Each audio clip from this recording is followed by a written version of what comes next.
যে তোমাদের বলা হয় যে ভাই একটা গ্লাসের মধ্যে তোমাদের গরম জল আছে আর একটা গ্লাসের মধ্যে তোমাদের ঠান্ডা জল আছে, তাহলে এই দুটো গ্লাসের মধ্যে পৃষ্ঠটান কার বেশি কার কম। মোটা কথায় বুঝতে পারলাম যে সারফেস টেনশনটা হচ্ছে কি, তরলের যে মুক্ত পৃষ্ঠ আছে উপরে যে তলটা আছে সেটা একটা রাবারের পর্দার মতো কাজ করে। রাবারের পর্দা যেমন এইভাবে কাজ করছে, নিচে যেতে দেয় না, উপরে রুখে নেই জিনিসটাকে, সেরকম এই যে জলের উপর তলটা আছে সেটাও কিন্তু একইভাবে পর্দার মতো কাজ করে, কোনো জিনিসই কিন্তু লুফে নেই, সেটাকে একটা মিনিমাম ওয়েটের মধ্যে থাকতে হবে, তাহলে কিন্তু লুকতে হবে। বেশি ওয়েট হয়ে গেলে পর্দাটা ছিঁড়ে যাবে, যেমন এটা যদি বেশি বড় কোনো একটা ভারী জিনিস রেখে দিই আমি, তাহলে এটাকে ছিঁড়ে সে ঢুকে যাবে। তো পর্দার যতটা ক্ষমতা তো ততটাই তো টানতে পারবে সে, তো সেরকম জলের যতটা ক্ষমতা অতটা জিনিসকে সে টানতে পারছে। নমস্কার বন্ধুরা, তোমাদের সবাইকে স্বাগত জানাই আজকের এই ক্লাসটিতে। আজকে এখানে আমরা আলোচনা করব সারফেস টেনশন বা পৃষ্ঠটান। তোমরা যারা আছো, অনেকেই আছো যারা সারফেস টেনশন পড়ে বা পৃষ্ঠটান পড়ে কিন্তু ভুলে যায়, মনে রাখতে পারে না।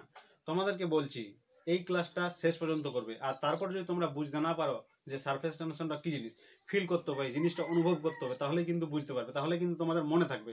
কোনো জিনিস যদি তোমরা অনুভব করতে পেরে যাও, ফিল করতে যদি পেরে যাও, তাহলে কিন্তু মনে থাকে। এগুলো তো সব ডাটা, এগুলো তোমাদের পরীক্ষাতে আসবে ডাইরেক্টলি ভাবে, ওই জন্য কিন্তু ওগুলো একক এই সব জিনিসগুলো লিখে দিয়েছি, কিন্তু এগুলোর মধ্যেও বোঝার আছে। কিন্তু অনেকে আছে যারা বুঝতে চায় না, তারা কিন্তু মনে রাখতে চাই, তো তাদের জন্য ফ্যাক্ট হচ্ছে জিনিসগুলো যে ভাই এগুলো তোমাদের মনে রাখতে হবে। তোমরা বুঝতে পেরে নিয়ে তোমরা মনে রাখো কিংবা না বুঝে মনে রাখো, তোমাদের কিন্তু এগুলো বলতেই হবে। তো সেই জন্য প্রথমে এই বিষয়টা এভাবে শুরু করছি আমি। এখানে কি করব, প্রথমে সংজ্ঞাটা ভেঙে ভেঙে তোমাদের বোঝাবো, তারপরে কি করবো, এটা যদি তোমাদের এই যে ইনফরমেশনটা এখানে বোর্ডে যে লিখেছি সেটা দিয়ে দেওয়া হবে। তারপর তোমাদের এখানে কি করব, এই যে উদাহরণ আছে আমাদের সারফেস টেনশন বা পৃষ্ঠটানের, সেই উদাহরণগুলোকে আমরা প্র্যাকটিক্যালি করব এবং ফিল করার চেষ্টা করব, অনুভব করার চেষ্টা করব যে সারফেস টেনশনটা আসলে কি রকম জিনিস হচ্ছে। তো প্রথমে এখানে সংজ্ঞা থেকে আমরা শুরু করছি বিষয়টা, কারণ এখানে পরীক্ষায় তোমাদের সংজ্ঞা এসে যেতে পারে, এখানে তোমাদের মাত্রা জিজ্ঞেস করতে পারে, এখানে তোমাদের একক জিজ্ঞেস করতে পারে, কি জন্য হয় এটা সেইটাও তোমাদের বলতে পারে। তো সেই জন্য এখান থেকে বিষয়টা শুরু করছি। তো তোমাদের এখানে কি বলছে, তোমাদের বইয়ের মধ্যে আছে, এটা মুখস্থ করবে, যা পারবে করবে, কিন্তু তোমাদের মনে রাখতে হবে। কি আছে, যদি তরলের মুক্ত পৃষ্ঠে একটি রেখা কল্পনা করা হয়, কি বলছে, যদি তরলের মুক্ত পৃষ্ঠে একটি রেখা কল্পনা করা হয়, এবার বলছে মুক্ত পৃষ্ঠ, তার মানে মুক্ত পৃষ্ঠ তোমাদের মনে রাখতে হবে, মানে বুঝতে হবে যে মুক্ত পৃষ্ঠ কোনটা। তাহলে এই যে গ্লাসের মধ্যে আমি জল নিলাম, জলের মধ্যে দেখো এই যে তলটা তোমরা এখানে দেখতে পাচ্ছ, ছুঁয়ে আমি টাচ করে দেখিয়ে দিচ্ছি, এই উপরের তলটা, এটা একদম সারফেসের উপরের তলটা, এটাকে মুক্ত তল বলি আমরা, ঠিক আছে। তাহলে এই যে মুক্ত তল আছে, সেই মুক্ত তলে একটা রেখা আমাকে কল্পনা করতে বলছে। তাহলে রেখা কল্পনা করা হয়ে গেছে, তবে ওই রেখার প্রতি একক দৈর্ঘ্যে, এই যে রেখাটা আছে সেই রেখাটার প্রতি একক দৈর্ঘ্যে, সব দৈর্ঘ্য কিন্তু বলা হচ্ছে না, রেখাটা যদি অনেক বড় থাকে তাহলে সেক্ষেত্রে নাই, একক দৈর্ঘ্যে আমাকে বলতে হবে। সেটা সেই একক দৈর্ঘ্যটা আমাদের সেন্টিমিটার হতে পারে, মিটার হতে পারে, যে কোনো এককে হতে পারে, তাহলে সেটা বড় জিনিস নয়। তবে ওই রেখার প্রতি একক দৈর্ঘ্যে রেখার সঙ্গে লম্ব হবে, এবার রেখাটা যেটা আছে সেই রেখার সঙ্গে লম্ব হবে বলছে, মানে এই যে রেখাটা এখানে দেখো, এই যে রেখাটা তোমাদের এখানে টানলাম, এই রেখার সঙ্গে লম্ব হবে বলতে এটার সঙ্গে এটা 90 ডিগ্রি করবে। এই যে কোণটা তোমাদের দেখিয়েছি, এই যে কোণগুলো এগুলো কিন্তু 90 হবে। এই যে তলটা হয়েছে এইটা, তলটা হয়েছে এইটা, ঠিক আছে। এই যে তলটা আছে, যেমন একটা সুই, যে তোমাদের এখানে প্র্যাকটিক্যালে দেখাবো, একটা সুই যেটা আছে সুইচ, সেটা জলের মধ্যে ছেড়ে দাও, তাহলে সেটা কি এইভাবে দাঁড়িয়ে থাকে, তো সেই তলটা দেখবে হালকা দেবে যাবে এবং এদিক থেকে এদিকে টান করবে, মানে একটা পর্দার মতো কাজ করবে। তাহলে সেটা কিন্তু একটা পারফেক্ট উদাহরণ হয় সেটা বোঝানোর ক্ষেত্রে। তাহলে এইভাবে যদি সুইচটা পড়ে থাকে, তাহলে এইভাবে চতুর্দিকে কিন্তু এটা টানে। তাহলে একক ক্ষেত্র হলে বলছে রেখার উভয় পাশে যে বল ক্রিয়া করে তাকে কি বলছে, পৃষ্ঠটান বলে। হয়ে গেছে, এটা সংজ্ঞাটা তোমাদের মনে রাখবে, যতটা পারলে বুঝলে এরপর কিন্তু আমরা উদাহরণের মাধ্যমে বুঝবো। তার আগে এই জিনিসটা একটু বলে দিচ্ছি যে আমাদের এই যে আছে এককটা আছে কিংবা সূত্র যেটা আছে সেটা। তাহলে এখানে কি দেওয়া থাকবে তোমাদের, এখানে একটা বল কাজ করবে আর এখানে একক দৈর্ঘ্যে কাজ করবে, আর সারফেস টেনশন মানে কি হচ্ছে, F/A হচ্ছে, মানে এখানে বল বাই দৈর্ঘ্য হচ্ছে। এখানে বল বলতে কোনটা, এই যে বলগুলো কাজ করছে সেই একটা বল কিন্তু ধরা হচ্ছে, একক দৈর্ঘ্যে ধরা হচ্ছে, ওই জন্য একটা বল নিয়েছে। তাহলে Fটা এখানে আছে, আর একক দৈর্ঘ্যের জন্য L আছে। এই পুরো দাঁড়িয়ে দৈর্ঘ্য আমাদের একক দৈর্ঘ্য হতে পারে, কিংবা ছোট একটা দাঁড়িয়ে আমাদের হতে পারে একক দৈর্ঘ্য হতে পারে, এটাকে আমি একক দৈর্ঘ্য ধরতে পারি, এটাকে আমি একক দৈর্ঘ্য ধরতে পারি। তাহলে সেই হিসেবে এটা দেওয়া আছে। তাহলে এখানে সারফেস টেনশন সমান কি হচ্ছে, বল বাই এখানে দৈর্ঘ্য হচ্ছে। এখান থেকে আমরা কি পেয়ে যাব, এককটা আমরা মনে রাখতে সহজ হবে আর আমাদের মাত্রাটাও মনে রাখতে সহজ হবে।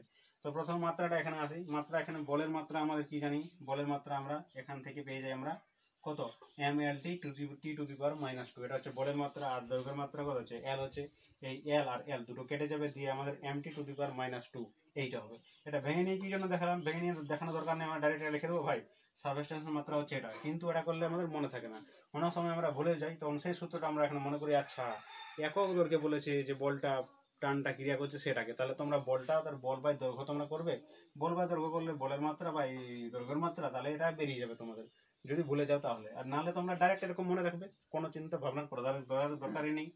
কিন্তু ফিজিক্সে ভাই, ভৌত বিজ্ঞানে ভাই তোমাদের এগুলো মনে রাখতে হবে, একটার সঙ্গে একটা লিঙ্ক থাকে, ঠিক আছে। এবার এককটা আসি এখানে।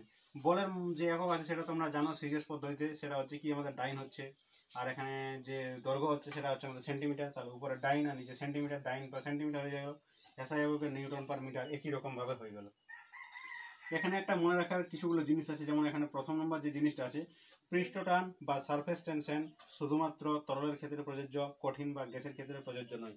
এই যে পৃষ্ঠটান ব্যাপারটা আসছে সেটা কিন্তু আমাদের মাথায় শুনলেই প্রথমে একটা আইডিয়া আসে ভাই জলের উপরে কিছু একটা টান টান অবস্থা। তোমরা প্র্যাকটিক্যাল করবো তাহলেই তোমরা বুঝতে পারবে। তাহলে মাথার মধ্যে আসবে কি, এই যে সারফেস টেনশনটা আছে সেটা কি হচ্ছে তরলের ক্ষেত্রে প্রযোজ্য, মানে তরলের ক্ষেত্রে এটাকে ব্যবহার করা হয়, তরলের ক্ষেত্রে তরলকে নিয়ে এটা কিন্তু হয়, গ্যাস বা কঠিনের ক্ষেত্রে এসব দেখা যায় না, হয়েছে। আর তরলের মধ্যে জলের পৃষ্ঠটান সব থেকে বেশি আছে। কি বলছে যে তরলের মধ্যে পৃষ্ঠটান দেখা যায়, কিন্তু তরলের মধ্যে সব থেকে যার বেশি পৃষ্ঠটান আছে সেটা হচ্ছে কি জল হচ্ছে, তাহলে ওই জিনিসটা হয়ে গেল। আর এই যে বলটা এখানে কাজ করছে সেটা কি হচ্ছে আমাদের সংশক্তি বল হচ্ছে, সংশক্তি বলের জন্য কোহেসিভ ফোর্সের জন্য কিন্তু আমাদের এখানে সারফেস টেনশনটা আমরা দেখতে পাই বা অনুভব করতে পাই। তাহলে এর কারণটা আমরা এখানে জানবো যে কি জন্য হচ্ছে, তার আগে এখানে আমরা কি করব, কিছুগুলো প্র্যাকটিক্যাল তোমাদের করে দেখাবো, যার ফলে তোমরা একটু অনুভব করতে পারবে বিষয়টা। তাহলে প্রথম নম্বর প্র্যাকটিক্যালটা আমরা এখানে শুরু করছি। তাহলে প্রথম নম্বর প্র্যাকটিক্যালটা তোমাদের এখানে দেখাচ্ছি, একটা সুই আছে এবং একটা ব্লেড আছে, দুটোকে কিন্তু জলের মধ্যে আমরা ভাসাবো। ভাসার কারণটা হচ্ছে এখানে কি পৃষ্ঠটান হচ্ছে, কারণ আমরা জানি এই যে সুই আছে বা ব্লেড আছে সেটা স্টিল দিয়ে তৈরি, এবং দুটোই কিন্তু জলের চেয়ে ঘনত্ব কিন্তু বেশি আছে দুটোর, তবু এরা জলে ভাসবে।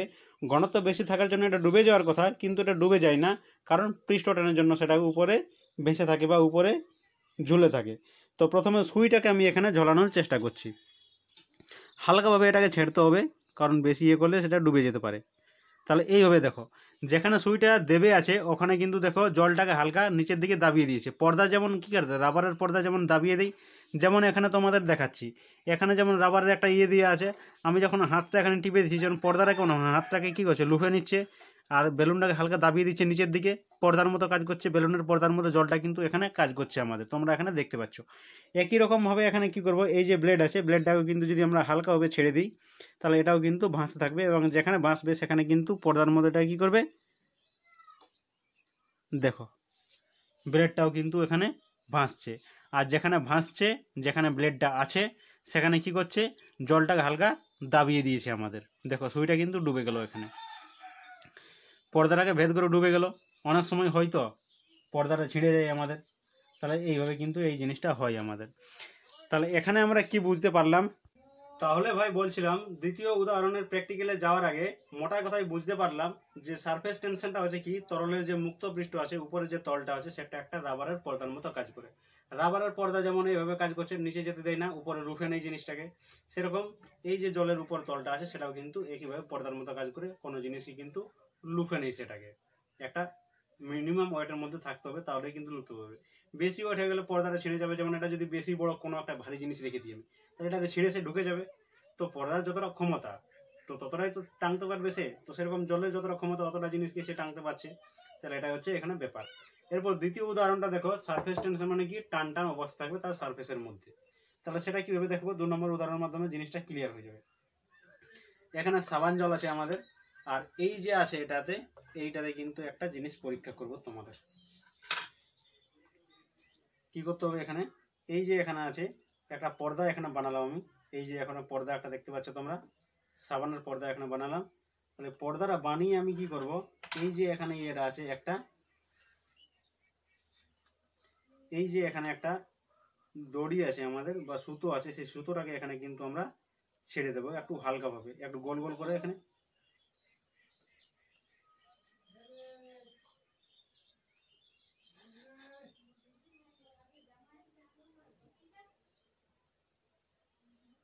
তাহলে পর্দাটা আমাদের রেডি হয়ে গেছে, আর এটাও আমাদের গোল করে একটু হয়ে গেছে। তাহলে কি করবো, এটাকে এর উপর আমি যদি ছেড়ে দিই, এখানে এর উপরে যদি ছেড়ে দিই, ঠিক আছে, তাহলে দেখো এর আকারটা কীরকম ভাবে আছে, যেমন করে ছেড়ে দিলাম ওই রকম করেই আছে। এরপর কি করো, মাঝে এই জিনিসটাকে ফুটো করে দেবো আমি এটাকে, তাহলে ফুটো করার সঙ্গে সঙ্গে দেখবে এটা কিন্তু আকারটা গোল হয়ে যাবে। তাহলে গোল হয়ে গেল, এর মানে তোমরা বুঝতে পারছো যে মাঝটাতে ফাঁকা আছে, মাঝটাতে ফাঁকা ছিল, তার জন্য কি ছিল এখানে সারফেসের এরিয়াটা মানে সারফেস টেনশন সেখানে ছিল না। তো তোমাদের মধ্যে অনেকেই থাকবে যারা কি বলবে যে এটা গোলাকার আছে, ওই জন্য মাঝখানে ফুটো করা সত্ত্বেও এর আকারটা গোলাকার, তার জন্য এটা গোল গোল হয়ে গেল। তো ভাই গোল গোল এই জন্যই হচ্ছে কারণ যে কোনো গোল জিনিসের সারফেস এরিয়া কম থাকে। যেমন ঘনবস্তুর মধ্যে আমাদের স্ফিয়ার আছে, গোলক আছে, গোলকের সারফেস এরিয়া কম থাকে। আর দ্বিমাত্রিকের মধ্যে আমাদের বৃত্ত আছে বা গোলাকার সার্কেল আছে, তার কিন্তু সারফেস এরিয়া কম থাকে আমাদের। ওই জন্য এগুলো কি করছে, গোলাকার কিন্তু আকার নিচ্ছে। এইটা গোল আছে সেজন্য কিন্তু গোলাকার আকার নিচ্ছে না। তার জন্য এখানে দেখো এর পরেরটা যেটা হচ্ছে একই রকম ভাবে এটার তোমরা দ্বিতীয় রূপ বলতে পারো, প্রথমে যেটা করলাম। তো এখানেও আমি কি করব, এই তিন কোণা যে আছে এটার মধ্যে একটা পর্দা সৃষ্টি, বেশিক্ষণ থাকছে না এটা। তাহলে এইভাবে পর্দাটা হয়ে গেল, এইভাবে ছেড়েও দিলাম আমি, যেমন আছে সেরকমই হয়ে গেল। এরপর হালকা যদি ফুটো করে দিই তাহলে দেখো এটাও কিন্তু গোলাই হয়ে গেল। এর ট্রায়াঙ্গেলের সঙ্গে কোনো সম্পর্ক নেই, এর সার্ফের এরিয়ার সঙ্গে সম্পর্ক। চারদিক থেকে মাঝে ফাঁকা, মাঝে টানতে পারছে না, আর চারদিকে কিন্তু টানছে, ওই জন্য এটা কি গোলাকার হয়ে গেল। আর গলার সার্ফেস এরিয়াটা কম, সেই জন্য হচ্ছে এটা এর শেপের জন্য কিন্তু এটা এখানে ট্রায়াঙ্গেল হলো না, এটা গোলের জন্য কিন্তু এখানে গোল হয়েছিল না। বুঝতে পারলে বিশেষ করে? তাহলে এখন পর্যন্ত তোমরা অনুভব করতে পারলে জলের যে উপরি তলটা আছে সেটা কিন্তু একটা পর্দার মতো কাজ করছে। এটা পর্দার মতো কি জন্য কাজ করছে, কারণ এর অণুগুলো পরস্পরকে ধরে রেখেছে। যেমন রাবারের এই টুকরোটা আমাদের এখানে দেখতে পাচ্ছি, এটাকে যদি আমি টানিয়ে দিই, টান করে দিই, তাহলে এর যে অণুগুলো আছে রাবারের অণুগুলো তারা পরস্পরকে ধরে রেখেছে। এই জন্য আমাকে উল্টো দিকে একটা বল প্রয়োগ করছে, নিয়ে সে কুঁকুড়ে দিতে চাইছে, কুঁকুড়ে যাচ্ছে, সেটা বল প্রয়োগ করছে, অণুগুলো একে অপরকে ধরে রেখেছে সেই জন্য। তো সেরকম তরলের অণুগুলো পরস্পরকে ধরে রেখেছে, এবং এই ধরে রাখার মধ্যে যে বলটা কাজ করে সেই বলটাকে আমরা সংশক্তি বল বলি, এবং এই বলটার কারণে কিন্তু আমরা সারফেস টেনশনটা দেখতে পাই। তাহলে একই ধরনের অণুর মধ্যে কিন্তু এই বলটা কাজ করে। তাহলে এখানে আমরা প্র্যাকটিক্যালি সেটা দেখার চেষ্টা করছি যে অণুগুলো তারা নিজেদের মধ্যে কীভাবে তারাকে ধরে রাখছে, নিজেরা কীভাবে তারা সরে যাচ্ছে। যেমন কোনো জিনিস যদি আমাদের মধ্যে আকর্ষণ থাকে, তাহলে আমি একেও ধরে রাখবো, আমি একটা জলের অণু, তাহলে আমি এই দিকের অণুটাকে ধরে রাখছি, এদিকেরটাকেও ধরে রাখছি, আমি ওই দিকেরটাকেও ধরে রাখছি, আর ধরে নিয়ে আমি নিজের মধ্যে তাকে এরকম করে একদিকে জড়ো করে রেখেছি। তাহলে সেটাই কিন্তু এখানে কিন্তু দেখানো হবে। কি করব, আমার এটার সাহায্যে একটু একটু জল কিন্তু ভরতে যাবো আমি এর মধ্যে।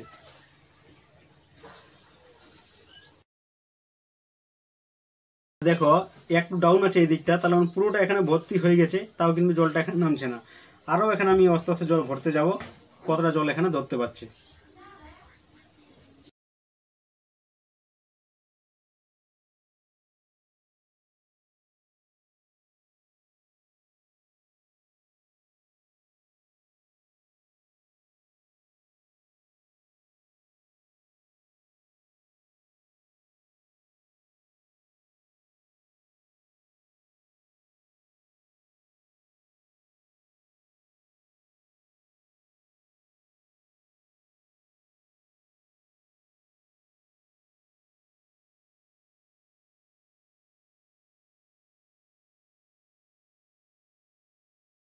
এখানে দেখতে পাচ্ছ এটা কিন্তু লেভেলটা কিন্তু একটু ফুটে গেছে, একটু মানে একটু ফুলে গেছে, এইভাবে একটু কার্ভ হয়ে গেছে, একটু ডাউন হয়ে গেছে, মাছটা কিন্তু ফুলে গেছে। কি জন্য, কারণ ধরে রেখেছে, তার পড়তে দিচ্ছে না জলের রুমটাকে, যে না ভাই তোমাকে এখান থেকে নিচে পড়তে দেবো না। দেখছি কতক্ষণ পর্যন্ত আটকে রাখে।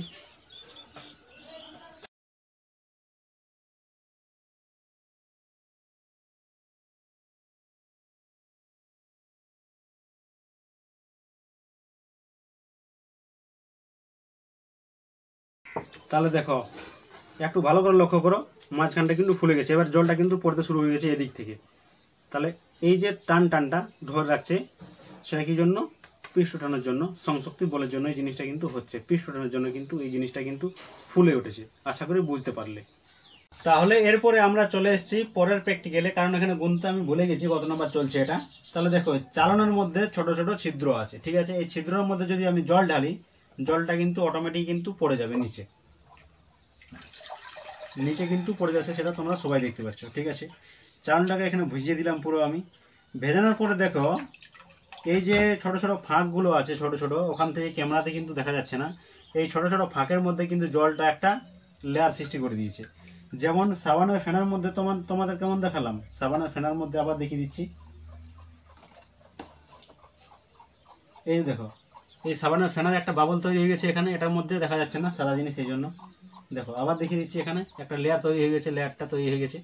তো সেই রকম একই রকমভাবে এই যে জলটা আছে সেই জলটা এই ছোট ছোট যে ছিদ্রগুলো আছে ছিদ্রগুলোর মাঝে কিন্তু ঢুকে যাচ্ছে এবং সেটা একটা পর্দার মতো কাজ করছে। এই পর্দার কাজ কী হবে, জলটাকে এরকমই কিন্তু আমি এটার মধ্যে আটকাতে পারছি না, পড়ে যাচ্ছে। কিন্তু যে এটা পুরো যদি আমি এটাকে ঢুকিয়ে দিই নিচে আর এভাবে পুরো গ্লাসে জলটা ভরে দিই,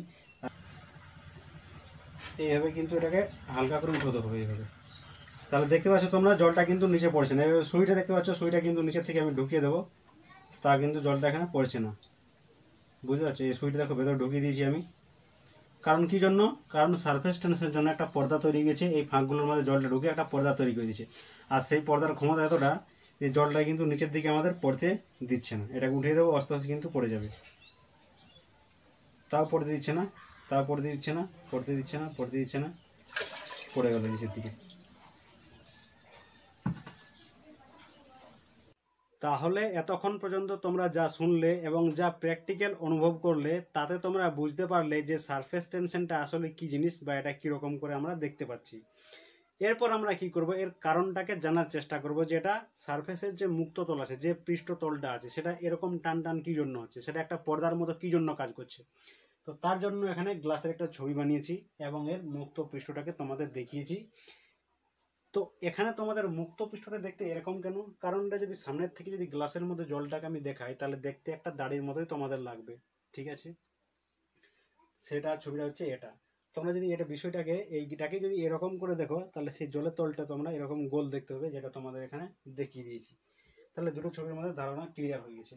এরপর আমরা এখানে কি করব, গ্যাসের যে অণুগুলো আছে বা জলের যে অণুগুলো আছে সেখানে কিন্তু এখানে দেখতে পাচ্ছি এটা গ্যাসের অণু হচ্ছে এখানে, এখানে কিন্তু জলের অণুগুলো হচ্ছে বা তরলের অণুগুলো হচ্ছে এখানে। এখন কি করলাম, এই যে জিনিসটা আছে, বিষয়টা আছে, পুরো সিস্টেমটাকে আমি একটু বড় করলাম, বড় করতে গেলাম, দেখলাম যে জলের যে অণুটা আছে সেটা বাতাসের মধ্যে কিছু পোর্শন আছে আর জলের মধ্যে বাকি পোর্শনটা আছে, বেশিরভাগ পোর্শনটা জলের মধ্যেই আছে। তাহলে এটাতে আমাদের একটু মানে অসুবিধা হলো। তার জন্য কি করলাম, এই ছবিটাকে আরও বড় করলাম, খুব বড় করে দেখলাম, দিয়ে আমি দেখলাম যে ভাই জলের যে এই ছোট্ট অণুটা আছে সেটা কি আছে, দেখতে আমাদের এরকম আছে। এই যে দাগটা, সেটা দাগটা তোমরা এটা মনে করো, আর যে জলের অণুটা সেটা কিন্তু এই অণুটাকে তোমরা মনে করো। জলের এখানে আরও অণু আছে আমাদের, এখানে আরও অণু আছে আমাদের, আরও অণু আছে এখানে, জলের অণুগুলো এরকম আছে। এখানে আমাদের বাতাস ঢুকে গেছে, এখানে বাতাসের অণুগুলো আমাদের আছে। মানে এখানে বলতে এই উপরের ভাগটার কথা বলছে, এখানে এই উপরেরটা, উপরে গ্যাস আছে, নিচে জল আছে। তো দেখো গ্যাসের মধ্যে যে অণুগুলো থাকে সেগুলো একটু দূরে দূরে থাকে জলের তুলনায় বা তরলের তুলনায়। তরলের যে অণুগুলো আছে সেগুলো একটু কাছাকাছি থাকে, তাদের মধ্যে আকর্ষণ বলটা একটু বেশি পরিমাণে কাজ করে, আর গ্যাসের মধ্যে আকর্ষণ বলটা একটু কম পরিমাণে কাজ করে। তো তার জন্য এখানে কি হলো বিষয়টা, দেখলাম যে গ্যাসের অণুগুলো এটা জলের অণুটাকে টানার চেষ্টা করছে আর জলের অণুগুলো জলের অণুটাকে টানার চেষ্টা করছে। তাহলে লব্ধি বলটা যদি আমি দেখি, টোটাল যে লব্ধি বল বয়ে দয়ে রশ্মি, টোটাল যে লব্ধি বল আছে সেটা কিন্তু আমাদের নিচের দিকেই কাজ করবে, কারণ উপর দিকে টানছে, নিচের দিকে তার তুলনায় বেশি টানছে। টোটাল যদি ওভারঅল আমরা দেখতে যাই তাহলে সেটা নিচের দিকেই আসবে। ওই জন্য জলের অণুটা কী করে নিচের দিকেই কুঁকড়ে থাকে। এই যে সারফেস এরিয়াটা আছে, সারফেস এরিয়া থেকে সে বাইরে যেতে চায় না, সে নিচের দিকে ঢুকে থাকে। তাহলে আমরা যে পর্দাটা দেখলাম, জলের যে পৃষ্ঠটানটা দেখলাম, সেটা একটা পর্দার মতো কী জন্য কাজ করছে, কারণ একটা জলের অণু এদিকের অণুটাকে টানছে, একটা জলের অণু এটাকেও এদিকে টানছে, তারা পরস্পরকে টেনে নিয়ে একটা পর্দার মতো এরকম সৃষ্টি করছে। উপর দিকে টানটা কম, তাই উপর দিকে সেটা যাচ্ছে না, নিচের দিকে থাকছে এবং নিচের দিকে একটা টানার আমাদের সৃষ্টি করছে। তাহলে এখানে আমরা দেখতে পাই এই যে জলের অণুর মধ্যে জলের অণুকে যে টানছে, মানে একই জাতীয় অণু বা একই ধরনের অণু, একই ধরনের অণু, আর একটা আছে আমার ভিন্ন ধরনের অণু, ভিন্ন ধরনের অণু। তাহলে একই ধরনের অণুর মধ্যে যে বলটা কাজ করে আমাদের সেটাকে বলা হয় কোহেসিভ ফোর্স বলা হয়, কোহেসিভ ফোর্স বলা হয়। আর এটা কি বলা হয় আমাদের এডহেসিভ ফোর্স বলা হয়, এডহেসিভ ফোর্স বলা হয়। তোমরা কি বলবে, একই জাতীয় অণুর মধ্যে বা একই ধরনের অণুর মধ্যে যে আকর্ষণ বলটা কাজ করে বা যে আন্তঃআণবিক বলটা কাজ করে সেটাকে আমাদের কি বলা হয়, কোহেসিভ ফোর্স বলা হয়। বাংলাতে এটাকে বলা হয় কি সংযুক্তি বল বা সমসংযোগ বল বলা হয়। আর এটা কি বলে ভিন্ন ধরনের অণু, এখানে গ্যাসের অণুটা জলের অণুটাকে টানছে, তাহলে দুটো আলাদা আলাদা অণু, আর দুটো আলাদা আলাদা অণুর মধ্যে আকর্ষণ বল কাজ করে। সেই আকর্ষণ বলটা এখানে কি হচ্ছে আমাদের, কি অ্যাডহেসিভ ফোর্স হচ্ছে। অ্যাডহেসিভ ফোর্স হচ্ছে ভিন্ন ধরনের অণুর মধ্যে যে আকর্ষণ বলটা কাজ করে সেটা হচ্ছে আমাদের কি অ্যাডহেসিভ ফোর্স বা অসমসংযোগ বল বা অসমশক্তি বলও সেটাকে বলা হয়। আর একটা জিনিস হলো, জলকে যদি আমরা ভারীন অবস্থায় বা তরলকে আমরা ভারীন অবস্থায় যদি ছেড়ে দিই তাহলে সেটা গোলাকার হয়ে যায়। গোলাকার কি জন্য হয়, সেটা সারফেস টেনশনের জন্য হয়। সারফেস টেনশনটা কি জন্য, জলের অণুগুলো পরস্পরকে অপরকে টানছে, তার ফলে কি হচ্ছে একটা সে শেপ নিয়ে নিচ্ছে। শেপটা গোলাকার কি জন্য হচ্ছে, গোলক কি জন্য হচ্ছে, কারণ আমরা জানি যত ধরনের আমাদের ঘনবস্তু আছে সব ধরনের ঘনবস্তুর ক্ষেত্রে গোলকের যে সারফেস এরিয়াটা হয় সেটা সব থেকে কম হয়। আর জলের অণুগুলো এমনিতেই একে অপরকে টানছে, ওই জন্য তারা সারফেস এরিয়াটা যত সম্ভব চাইছে যে আমরা কম রাখার চেষ্টা করি, যত সম্ভব চাইছে আমরা কুকুরে থাকার চেষ্টা করি। ওই জন্য এখানে টান টান সৃষ্টি হয় জলের অণুগুলো।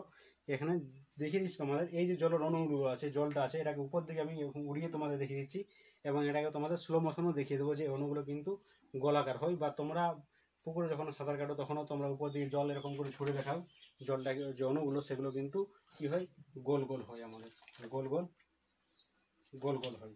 তাহলে তোমরা এখানে আশা করি বিষয়টা এখানে বুঝতে পারলে। এরপর আমরা এখানে দেখব এই যে পৃষ্ঠটান আছে, সেই পৃষ্ঠটানটা কিন্তু কিছুগুলো জিনিসের উপরে প্রভাবিত হয় বা কিছুগুলো জিনিসের উপরে নির্ভর করে। যেমন প্রথমে আমরা এখানে বলবো যে তাপমাত্রা, তাপমাত্রার উপরে পৃষ্ঠটান কিন্তু নির্ভর করে আমাদের। এবারে কিভাবে নির্ভর করে সেটা আমাদের জানতে হবে।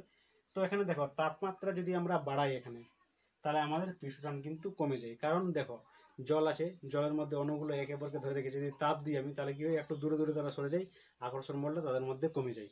তার জন্য কি হয়, সেখানে পৃষ্ঠটানটাও আমাদের কম হয়ে যায়। তাহলে এখান থেকে কি কোশ্চেন আসতে পারে বলো তো, এখান থেকে কোশ্চেন আসতে পারে যে তোমাদের বলা হয় যে ভাই একটা গ্লাসের মধ্যে তোমাদের গরম জল আছে আর একটা গ্লাসের মধ্যে তোমাদের ঠান্ডা জল আছে, তাহলে এই দুটো গ্লাসের মধ্যে পৃষ্ঠটান কার বেশি কার কম। তাহলে তোমরা অবশ্যই বলে দিতে পারে যদি তোমরা এই ধর্মটা জানো বা এই জিনিসটা যদি বিষয়টা জানো যে তাপমাত্রার উপরে পৃষ্ঠটান কিভাবে নির্ভর করে। তাহলে তোমরা বলবে যেহেতু তাপমাত্রা বেশি আছে সেহেতু পৃষ্ঠটানের সেখানে কমে গেছে, মানে গরম জলের পৃষ্ঠটানটা কম আছে। ঠান্ডা জল কি হয়েছে, তাপমাত্রা কমে গেছে, মানে পৃষ্ঠটান সেখানে অবশ্যই বেশি থাকবে। তাহলে ঠান্ডা গ্লাসের জলটার পৃষ্ঠটানটা কিন্তু বেশি আছে। তাহলে বিষয়টা কিন্তু এখানে বুঝে গেলে। এরপর এখানে একটা জিনিস দেখা গেছে, কি জিনিস দেখা গেছে, এই যে জল আছে বা তরল আছে, এখানে যদি তরলটা যদি আমি কি করি, তাপ দিই, তাপমাত্রা বাড়িয়ে দিই বাড়িয়ে দিই বাড়িয়ে দিই, এক সময় দেখা যাবে পৃষ্ঠটানটা কমতে কমতে পুরো কমে গেছে, একদম পৃষ্ঠটান নেই, পৃষ্ঠটান একেবারে জিরো। তখন আমরা কি বলি, সেটাকে সংকট তাপমাত্রা বলি। যে তাপমাত্রায় কোনো তরলের পৃষ্ঠটান একদম জিরো হয়ে যায় বা পৃষ্ঠটান থাকেই না, সেই তাপমাত্রাকে ওই তরলের কি বলা হয়, সংকট তাপমাত্রা বলা হয়। কি বললাম, যে তাপমাত্রাটায় কোনো তরলের পৃষ্ঠটান একদম জিরো হয়ে যায় বা পৃষ্ঠটান থাকেই না, সেই তাপমাত্রাকে ওই তরলের কি বলা হয়, সংকট তাপমাত্রা বলা হয়। ইংরেজিতে বলা হয় ক্রিটিক্যাল টেম্পারেচার বলা হয়। এটা তোমাদের 1 নম্বরে আসতে পারে এখানে। এরপর আসছে এখানে ঘনত্ব, যে ভাই ঘনত্বের উপরে কিভাবে নির্ভর করে। অনেক ক্ষেত্রে পরীক্ষা করে দেখা গেছে যে তরলের ঘনত্ব যতটা বেশি হয় সেই তরলের পৃষ্ঠটান ততটা বেশি হয়। যেমন উদাহরণস্বরূপ এখানে তোমাদের বলে দিচ্ছি, জল বলে দিচ্ছি, ঠিক আছে। তাহলে জলের ঘনত্ব বেশি, তাহলে তার পৃষ্ঠটান বেশি হয়। তার তুলনায় এখানে আমরা তেল যদি মনে করি, যেমন এখানে সরষে তেল হতে পারে, কেরোসিন হতে পারে, অ্যালকোহলে ধরে নিচ্ছি, যেটা মদ বলে অ্যালকোহল ধরে নিচ্ছি, অ্যালকোহলে কিন্তু পৃষ্ঠটান বেশি আছে, ইয়া পৃষ্ঠটান কম আছে, কারণ অ্যালকোহল কিন্তু ঘনত্ব ওর কম আছে, ঘনত্ব কম থাকার জন্য তার পৃষ্ঠটানটাও কম হয়ে গেছে। জলের এখানে কি আছে, পৃষ্ঠটান বেশি আছে, ঘনত্ব বেশি আছে, পৃষ্ঠটানও বেশি আছে।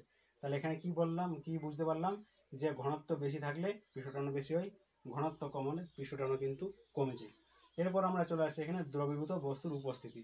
এই যে তরল আছে, সেই তরল পদার্থের মধ্যে আমরা কি বস্তু, কোনো বস্তু যদি আমরা দ্রবীভূত করে দিই বা কোনো বস্তু যদি আমরা মিশিয়ে দিই, তাহলে সেই তরলের পৃষ্ঠটানটা বাড়বে না কমবে, সেটা কি বস্তুটা আমরা মিশ্রিত করছি বা কি বস্তুটা আমরা মেশাচ্ছি তার উপরে নির্ভর করছে।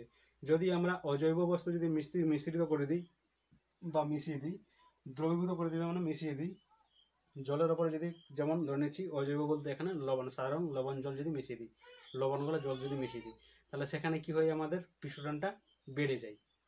কি হয়, পৃষ্ঠটানটা আমাদের সেখানে বেড়ে যায় যদি অজৈব যদি পদার্থ মেশা হয় বা অজৈব পদার্থ যদি দ্রবীভূত করা হয় তরলের মধ্যে, তাহলে পৃষ্ঠটান সেখানে কি হয়, বেড়ে যায়। এরপর যদি অজৈব আছে আমাদের, অজৈব এছাড়া আমাদের তেলটা আছে, সেই তেলটাও কি হয়, আমাদের পৃষ্ঠটানটা কিন্তু কমিয়ে দেয় আমাদের। যেমন এখানে জৈব বলতে আমাদের এখানে কি আছে, সাবান আছে, সাবান গলা জল দিয়ে দিব, পৃষ্ঠটান কিন্তু কমে যাবে আমাদের সেখানে। কিংবা এখানে তেল জাতীয় চর্বি জাতীয় জৈব আছে, এরা কি হচ্ছে, আমাদের জৈব হচ্ছে। তো জৈব থাকার জন্য কি হচ্ছে, পৃষ্ঠটান কিন্তু সেখানে কম করে দিচ্ছে আমাদের। এখান থেকে তোমাদের একটা ঘটনা তোমাদের বলে দিচ্ছি। সেই ঘটনাটা কি হচ্ছে, তোমরা ইতিহাসে পাতায় পড়েছো যে আগে যে ব্যবসা বাণিজ্য করা হতো সেটা কিন্তু সমুদ্র পথে আমাদের করানো হতো। তো সমুদ্র পথে জাহাজ কিংবা নানা রকম জিনিস যেত, জাহাজে যেত, জাহাজ কিংবা নৌকো যেত, বড় বড় নৌকো। তাহলে সেইগুলো কি হতো, অনেক সময় ঝড় উড়ে যেত, সমুদ্রে ঝড় তো স্বাভাবিক ব্যাপার, ঝড় তো আসতেই পারে আমাদের। তাহলে ঝড় ওঠার জন্য কিন্তু বড় বড় ঢেউ হতো, আর বড় বড় ঢেউ কিন্তু নৌকাটা বা জাহাজটা মানে ডুবে যাওয়ার চান্স থাকতো। তো সেখানে তখন তারা কি করতো, তারা সারফেস টেনশন সম্বন্ধে জানতো কিংবা জানতো না জানি না, কিন্তু তারা এই জিনিসটা প্রয়োগ করতো। কি করতো তারা, তার মধ্যে তেল থাকতো, তেল তেল জাতীয় বা জৈব চর্বি জাতীয় বলতে জৈব যৌগ থাকতো, তেলটা জৈব হচ্ছে। তাহলে সেটা কি হতো, তার জলের মধ্যে ফেলে দিত, আর জলের মধ্যে ফেলে দিলে কি হতো, তার পৃষ্ঠটানটা কিন্তু কমে যেত। পৃষ্ঠটান কমে গেলে কিন্তু ঢেউটা কম হয়ে যেত। তোমরা একটা জিনিস মনে করো যে পৃষ্ঠটানটা কম হয়ে গেলে ঢেউটা কি জন্য কম হয়। কারণ দেখো একটা পর্দা, দেখো জল তলের তলটা কি একটা পর্দার মতো কাজ করে। তাহলে একটা পর্দা আমি এখানে মনে করছি, পর্দাটা যদি জোরে জোরে আমি নাড়াই তাহলে এদিকেও কিন্তু জোরে জোরে নড়বে, পর্দাটা যত টান থাকবে তত জোরে জোরে নড়বে। তাহলে দেখো সমুদ্র পৃষ্ঠ আছে, সমুদ্র পৃষ্ঠে তার কি আছে, পৃষ্ঠটান আছে। পৃষ্ঠটানের জন্য বেশি পৃষ্ঠটান হলে জল এদিকে যদি ঢেউটা উঠছে তাহলে সেই ঢেউটা এদিকেও আসবে, আর এদিকেও কিন্তু ওঠানামা করবে। এখন আমি পৃষ্ঠটান যদি এদিকে কম করে দিই পৃষ্ঠটানটা তেল জাতীয় জৈব যৌগ মিশিয়ে, তাহলে কিন্তু কি হবে, ঢেউটাও কম হয়ে যাবে। সেখানে কি হতো, দুর্ঘটনার হাত থেকে তাহলে জাহাজ উল্টো তারা বেঁচে যেত তারা, এবং তারা স্বাভাবিকভাবে যাতায়াত করতে পারতো। তাহলে এটা হচ্ছে কি আমাদের একটা ফায়দা হচ্ছে পৃষ্ঠটান জানার। পৃষ্ঠটানের যে ধর্মটা আছে জানার একটা ফায়দা হয়ে গেলো। এছাড়া বর্তমানে নানা ধরনের জলের যে সুনামি বা জলের যে ঢেউ, যে দুর্ঘটনা ঘটতে পারে, সেটাকে আমাদের কি, এটাকে হাঁটানোর জন্য কিন্তু আমরা সারফেস টেনশনটা মানে এই ধর্মটাকে কিন্তু কাজে লাগাতে পারি এইভাবে। তাহলে তোমরা বুঝতে পারলে। এরপর দেখো আরেকটা জিনিস রয়ে গেলো এখানে, কি তরলের উপস্থিতি মাধ্যম। এই যে তরল আছে আমাদের, সেই তরলের মধ্যে কি মাধ্যম আছে, এখানে উপরে গ্যাস আছে আর তারপর তরল আছে। যদি শুকনো হয়, বাতাসটা যদি শুকনো হয় তাহলে সেখানে কি হয়, সারফেস টেনশনটা আমাদের বেশি থাকে। যদি সেখানে জলীয় বাষ্প যদি মিশে যায় বাতাসের মধ্যে, বাতাসে যদি ভিজা ভিজা হয় তাহলে সেখানে কি হয়, সারফেস টেনশনটা একটু আমাদের কমে যায়। তাহলে সেই ধর্মগুলোকে, নানা ধর্মগুলোকে কোনখানে কোনটা কাজে লাগাবো সেটা হচ্ছে বিজ্ঞানের এখন খোঁজ হচ্ছে, তাহলে চলছে এখন। তাহলে আশা করছি তোমরা এই জিনিসগুলো বুঝতে পারলে। আবার তোমাদের সঙ্গে দেখা হবে পরবর্তী নেক্সট ক্লাসে। ধন্যবাদ।